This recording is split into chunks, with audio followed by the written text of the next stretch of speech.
दर्शन हुए हैं गणेश जी के प्रतिरूप हाथी जी के।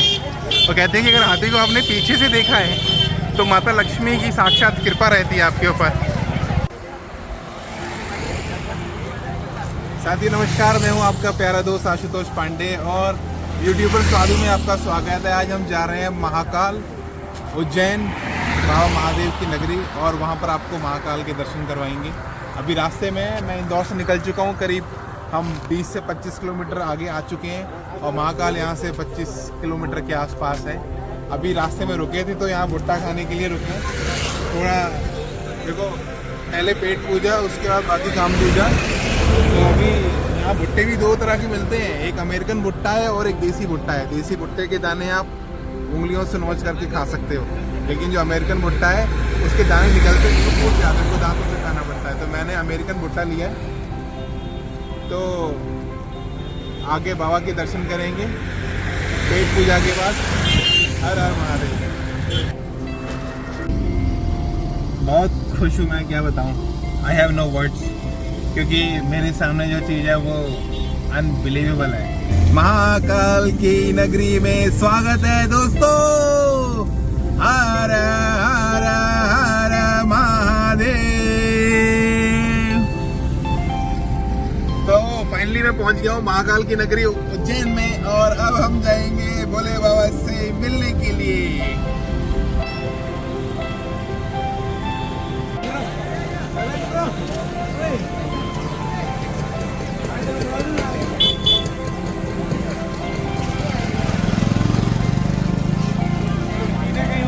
हर हर महादेव। हम इस समय महाकाल नगरी में आ चुके हैं और इस समय जो एरिया मतलब कह सकते हैं कि इसमें जो रियासत चल रही है भोलेनाथ बाबा की चल रही है, महाकाल बाबा की चल रही है। तो सामने महाकाल का मंदिर है, पीछे पार्किंग है, पार्किंग पे गाड़ी खड़ी करके हम जा रहे हैं भोलेनाथ के दर्शन करने। हर हर महादेव की। भोलेनाथ महाकाल की नगरी में एंटर करते सर्वप्रथम दर्शन हुए हैं गणेश जी के प्रतिरूप हाथी जी के। तो कहते हैं कि अगर हाथी को आपने पीछे से देखा है तो माता लक्ष्मी की साक्षात कृपा रहती है आपके ऊपर। तो दोस्तों आप लोग भी दर्शन कर लीजिए हाथी भगवान के। ऐसी मान्यता है। और महाकाल की नगरी में आ चुके हैं और आप देख सकते हैं श्रद्धालु और भक्तों का बहुत हुजूम है। हाथी बाबा केले खा रहे हैं। तो फिलहाल महाकाल की नगरी में आ गए हैं और हाथी के मस्तक पर त्रिशूल त्रिपुंड लगा हुआ है। वाह शानदार, बहुत ही अद्भुत है। और चारों तरफ डमरुओं की आवाज़ सुनाई दे रही है, लोग डमरू बजा रहे हैं, चंदन की खुशबू आ रही है क्योंकि मस्तक पे त्रिपुंड है लोगों के। अलग ही यहाँ की अनुभूति है, यहाँ का वाइब्रेशन अलग ही है। यहाँ की स्थानीय महिलाएं कलश यात्रा कर रही हैं और सावन का मौसम है, अभी सावन के महीने में कलश यात्राएं चलती हैं। फिलहाल मैं भी इस कलश यात्रा में शामिल हो गया हूँ, ना चाहते हुए भी, क्योंकि ये पूरा का पूरा ग्रुप है जिनके साथ मैं चल रहा हूँ। और सबसे अच्छी बात है आज जो है बरसात हुई है, यहाँ पर सावन का मौसम है, बरसात हुई है। तो जो सड़क है ना उसका ताप आपके पैरों को छू नहीं रहा है, तो साक्षात भोलेनाथ की कृपा ही हुई है। तो सावन के मौसम में महादेव की नगरी में आए हैं महादेव के दर्शन करने के लिए। भोलेनाथ ने स्वयं बरसात कर दी है और जिसकी वजह से पैरों में ताप भी महसूस नहीं हो रहा है। यही कृपा ही है। और जिस महालोक के बारे में अभी सुना था कि आंधी आने की वजह से महालोक की कुछ प्रतिमाएं खंडित हो गई थी, हमने है यहाँ से उसकी एंट्री है।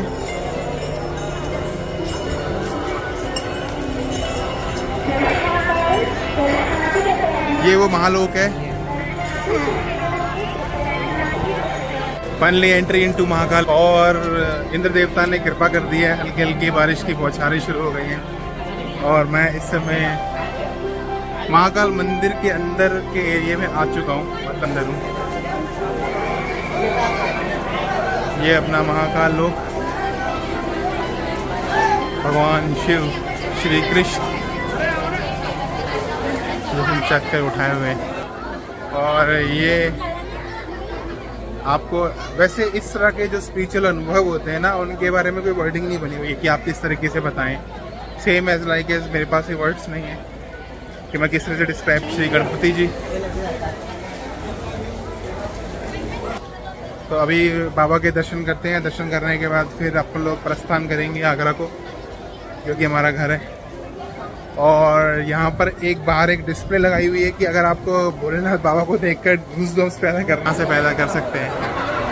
यहाँ पर महाकाल बाबा के दर्शन हो रहे हैं आपको।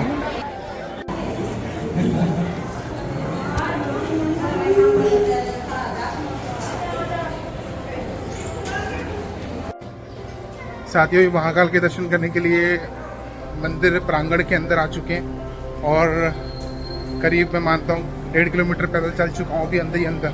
इस तरीके से इन्होंने कटाव दिए हुए हैं ताकि भीड़ को एडजस्ट किया जाए। फिलहाल सिक्योरिटी से बच के कैमरा यूज़ करना है। जय हो। फाइनली मंदिर के बहुत समीप आ चुका हूँ।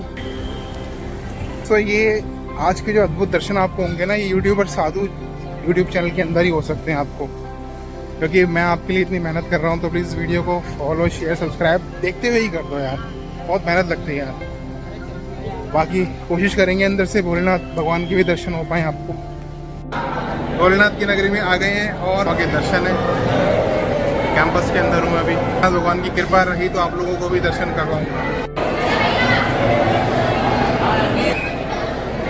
संकल्प करवा लिया, भोलेनाथ की पूजा कंप्लीट हो गई है।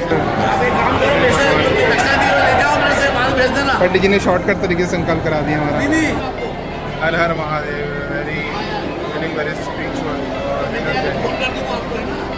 और यहाँ की जमीन का ऐसा अनुभव है कि जब कदम रखते हैं तो पैरों के अंदर भी कंपन मान की जय। हर हर महादेव शंभुनाथ राष्ट्रपति की जय। योगेश्वराय महादेवाय त्रयंबकाय त्रिपुरांतकाय त्रिकाग्निकालाय कालाग्निरुद्राय नीलकंठाय मृत्युंजयाय सर्वेश्वराय सदाशिवाय सर्वेश्वराय सदाशिवाय महादेवाय नमः। महादेवाय नमः। तो महाकाल के दर्शन करने की जस्ट बगल में ही एक और मंदिर है के दर्शन कर रहे हैं। नागेश्वर महादेव। नागेश्वर महादेव के जस्ट सामने ही नंदी जी मिलेंगे आपको, जिनके आप प्रथम दर्शन करेंगे। तो फाइनली महाकाल बाबा के दर्शन हो चुके हैं और सामने है महाकालेश्वर ज्योतिर्लिंग। इनको मतलब ये ज्योतिर्लिंग कुछ इस तरह, ज्योतिर्लिंग तो एक्चुअली में यहीं पर है जो छुपाया होता है, साल में एक बार खुलता है नागपंचमी के दिन में। ऐसे कहते हैं कि शिवलिंग के पीछे साक्षात नाग उनको ऊपर से ढके हुए रहता है। इस तरह के दर्शन है। और जहाँ हम दर्शन करके आए हैं वहाँ ने भी दर्शन किया। वहाँ पर जो ज्योतिर्लिंग है वो बाद में स्थापित किया गया है, वो प्राचीन नहीं है, उसको बाद में स्थापित किया गया है। तो वैसे महिमा तो स्थान की होती है। आप उस स्थान पे पहुँच गए तो आपको उस स्थान का फल प्राप्त हो जाता है। तो महाकाल से अब यात्रा आगे को प्रस्थान करेगी, क्योंकि अपने को अब चलना है आगरा को। मुझे 3 से 4 दिन हो चुके हैं यहाँ पर और अब मैं आगरा के लिए प्रस्थान करूँगा। और रक्षा सूत्र बंधवाया मैंने यहाँ से। तो फिलहाल दोस्तों वीडियो को पॉज करता हूँ, कोशिश करता हूँ कि आपको महाकाल लोक के दर्शन करवाऊँ। किस तरह से पूरा कॉरिडोर बना हुआ है। तो अभी एग्जिट की तरफ को प्रस्थान कर रहे हैं। भद्रकालये नमः। ये आज का दिन मंगलवार का एक्चुअली में, और सावन का मौसम भी है। वैसे तो यहाँ पर भीड़ हमेशा रहती ही है। सावन में आते तो एक एडवांटेज ये मिल जाता है कि पैर तपते नहीं आपके और भीड़ कम रहती है अपोजिटली। क्योंकि क्या होता है ना, सावन के मौसम में ट्रैवलिंग वगैरह लोगों की स्लो ही रहती है बरसात की वजह से। ये त्रिविष्टपेश्वर महादेव है। अंडरग्राउंड में जाके हम इधर को नहीं जाएंगे। और महाकाल मंदिर के पीछे ना एक वो बना हुआ है, तालाब बना हुआ है। तो तालाब वो इस तरह से है। अब इस तालाब में क्या है ना, हर किसी को एंट्री अलाउ नहीं होती है। मतलब मैं तो बाहर का रहने वाला हूँ, लेकिन यहाँ के पंडित पुजारी लोग एंट्री कर सकते हैं, जो स्वामी जी लोग हैं। बताते हैं कि महाकाल मंदिर के प्रांगण में ही 108 शिवलिंग भी हैं। तो वो मंदिर कुछ इस प्रकार से बने हुए हैं, जहाँ पे अनादि कल्पेश्वर महादेव हैं, और जूना अखाड़े का मंदिर भी पीछे ही बना हुआ है। कई सारे अखाड़ों के भी मंदिर यहाँ बने हुए हैं। तो मैं वैसे दर्शन कर चुका हूँ यहाँ पर, पहले भी कई बार आया हूँ। तो यहाँ के दर्शन करने के लिए आपको स्वयं आना पड़ेगा, क्योंकि कुछ आपके अंदर भी तो ललक होनी चाहिए। तो वो चीज़ें मैं शूटिंग में नहीं लेके आऊँगा। तो अगर आप चाहते हैं कि वहाँ के दर्शन करें तो आप स्वयं आएँ। जैन नगरी महाकाल, महादेव की नगरी। तो अगर आप महाकाल के लाइव आरती के दर्शन नहीं कर पाते हैं तो यहाँ की संस्था के द्वारा एक व्यवस्था और की गई है। आप वर्चुअल रियलिटी के थ्रू महाकाल के दर्शन कर सकते हैं। 9 मिनट की प्री रिकॉर्डेड वीडियो होगी, जिसको आप VR हैंडसेट के थ्रू देख सकते हैं। और ये इनका बुकिंग काउंटर है। इसकी फ़ीस मात्र 150 रुपये रखी गई है पर व्यक्ति के लिए। तो अगर आप महाकाल के दर्शन करना चाहते हैं वर्चुअल रियलिटी के अंदर और एक ख़ास अनुभव करना चाहते हैं, तो यहाँ से टिकट लेके आप सीधे काउंटर पे जाकर उसका अनुभव ले सकते हैं। तो मैं चल रहा हूँ दर्शन करने, आप भी आओगे तो आप भी करना। तो अभी हम आ गए हैं वर्चुअल रियलिटी सेंटर में, और ये VR हेडसेट है जहाँ पर मुझे महाकाल के दर्शन होंगे। जो इन्होंने 9 मिनट्स की रिकॉर्डेड वीडियो बनाई है, उसको मैं वर्चुअल रियलिटी में दर्शन करूँगा। और सामने एक आंटी जी भी देख रही हैं, तो मैंने देखा था कि जब देख रही थी तो हाथ भी जोड़ रही थी वो, यानी कि अनुभव कुछ अलग ही होने वाला है। तो क्या फील होता है उसके बाद में आपको बताऊँगा। बने रहिए इस चैनल के साथ।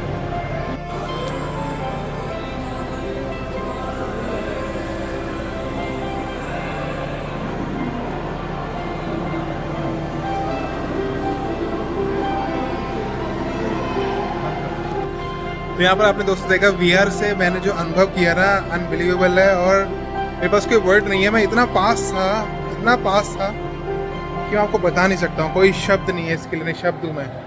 फिलहाल VR के थ्रू महाकाल लोक के दर्शन कर लिए। VR सेट रखे हुए हैं। यह है जिन्होंने सेट लगाया था, पूछ रहे थे कैसा अनुभव रहा। शानदार रहा, बहुत मज़ेदार रहा, बहुत शानदार रहा। सबको बोल दो कि मेरा चैनल सब्सक्राइब कर दें, यूट्यूब पर। ठीक है, सब कुछ। तो फाइनली दोस्तों हम आ चुके हैं महाकाल लोक में। यहाँ पर महाकाल लोक में ना कई सारी प्रतिमाएं इन्होंने रखी हुई हैं और अलग अलग चीज़ें मेंशन करती हैं। जैसे वो रथ रखा हुआ है जिसमें महादेव रथ के ऊपर बैठे हुए हैं और बता रहे हैं कि महाकाल की जो सवारी निकलती है वो रथ में किस प्रकार निकलती है, इंडिकेट करते हुए। थोड़ा और आगे बढ़ेंगे तो यहाँ पे तरह तरह की प्रतिमाएं हैं महादेव के अलग अलग स्वरूपों की।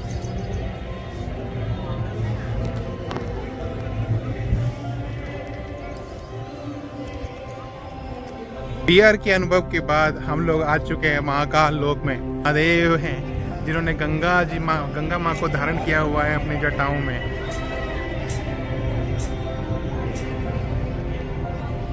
दर्शन करने की कोशिश करते हैं और दर्शन करते हुए निकलते हैं नदी के किनारे।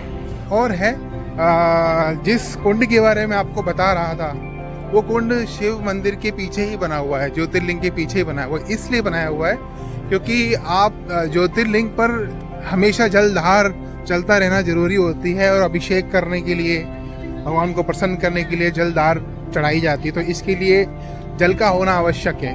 तो इसलिए पीछे जलकुंड बनाया हुआ है। और उस जलकुंड के जल से प्रातः की जो आरती होती है उसी जलकुंड के जल से होती है।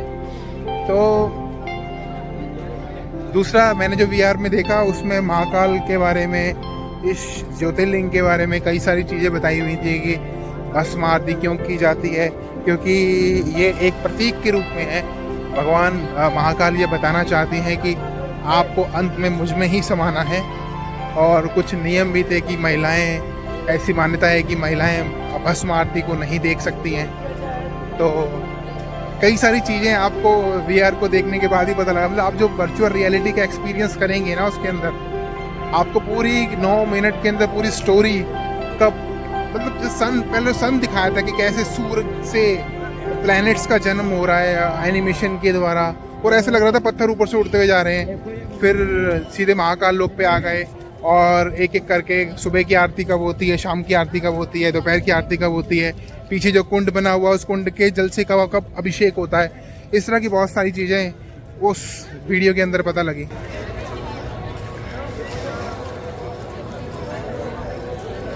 तो अभी महाकाल लोक के कैंपस में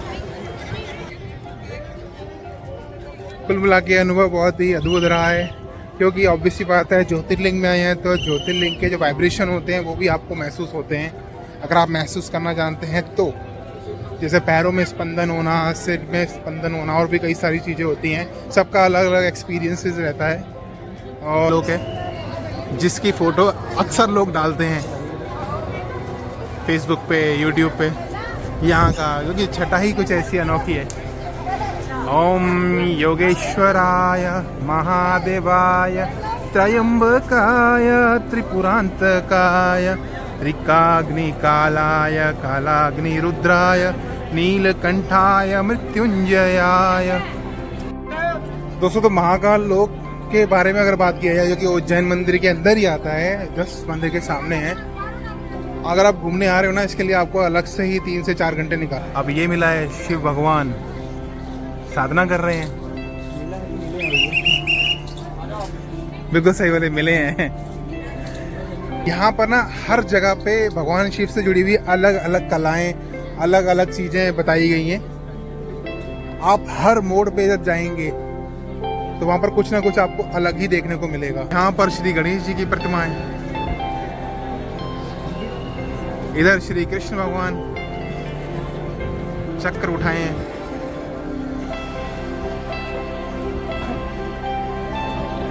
उज्जैन आ रहे हैं दर्शन करने के लिए, और अगर आपको महाकाल लोक के भी दर्शन करने हैं तो कम से कम 3 से 4 घंटे आराम से लेके आओ। बहुत लंबा एरिया है, आई थिंक मैं मानता हूँ कि 1 से 1.5 किलोमीटर के एरिया बना होगा। और आप अगर जाएंगे, फोटोशूट भी करेंगे, देखेंगे भी, निहारेंगे भी, आराम से 3 से 4 घंटे आपको लग जाएंगे।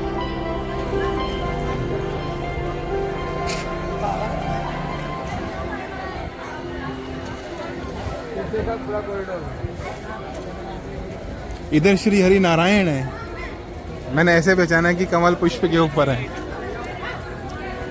तो नारायण के अलग अलग स्वरूप दिखाए गए हैं। हाथ में चक्र है, एक में कमल है।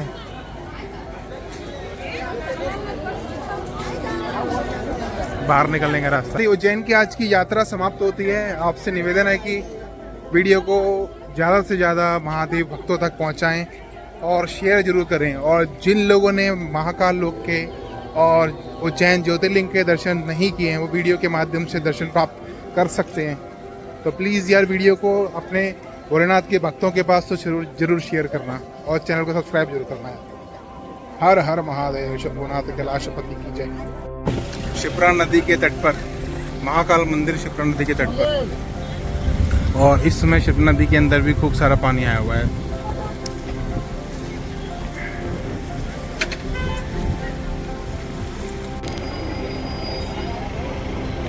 हर हर महादेव।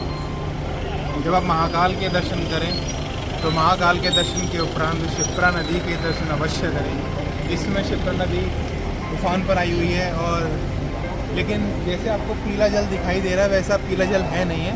तलहटी में पीले रंग की मिट्टी जमा है, उसके ऊपर ट्रांसपेरेंट पानी है, आप उसका आचमन भी कर सकते हैं। और ये शिप्रा नदी महादेव के मंदिर से पास से होते हुए जाती है। और इसका आध्यात्मिक, और कई सारे ऋषि मुनियों ने शिप्रा गढ़ के तट पर साधना की है। इसका अलग ही आध्यात्मिक महत्व है। और जहाँ मैं खड़ा हूँ वहाँ पर श्री गुरु दत्तात्रेय जी का अखाड़ा भी है, वो मेरे जस्ट पीछे है। मैं कैमरामैन से निवेदन करूँगा कृपया दिखाएं।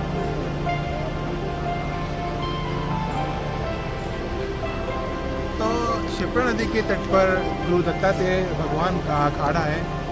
ये सभी महादेव के भक्ति थे जो कि अपने अपने काल पे, अपने अपने समय पे भोलेनाथ की भक्ति में लीन रहे हैं। और नदी का वेग आप देख सकते हैं। इस समय एक सामने सत्य नाम अखाड़े का मंदिर है जो कि आधा पानी के अंदर जा चुका है। और इधर के तटों को भी आप निहार सकते हैं।